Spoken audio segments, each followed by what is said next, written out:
அமலாக்கத்துறை சொல்வது போல டாஸ்மாக் மதுபான முறைகேடு நடந்திருந்தால் கட்டாயம் விசாரணைக்கு உட்படுத்தப்பட்டு முறைகேட்டுக்கு காரணமானவர்கள் மீது நடவடிக்கை எடுக்க வேண்டும் என மார்க்சிஸ்ட் கம்யூனிஸ்ட் கட்சியின் மாநில செயலாளர் பே சண்முகம் தெரிவித்துள்ளார்.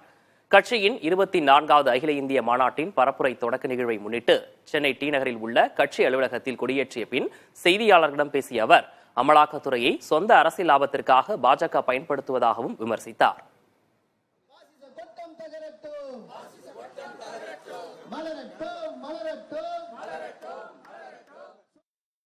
அமலாக்கத்துறை சொல்றதை மட்டுமே வச்சிருந்து நம்ம ஒரு முடிவு. ஏன்னா அமலாக்கத்துறை எதிர்கட்சிகள் ஆளக்கூடிய மாநிலங்கள் அல்லது எதிர்கட்சி தலைவர்கள், எதிர்கட்சி அமைச்சர்கள் இவர்கள் மீது இந்த மாதிரியான நடவடிக்கைகளை எடுப்பது அல்லது இந்த மாதிரியான போய் சோதனை நடத்துவது போன்றது வழக்கமாக வச்சிருக்கிறாங்க.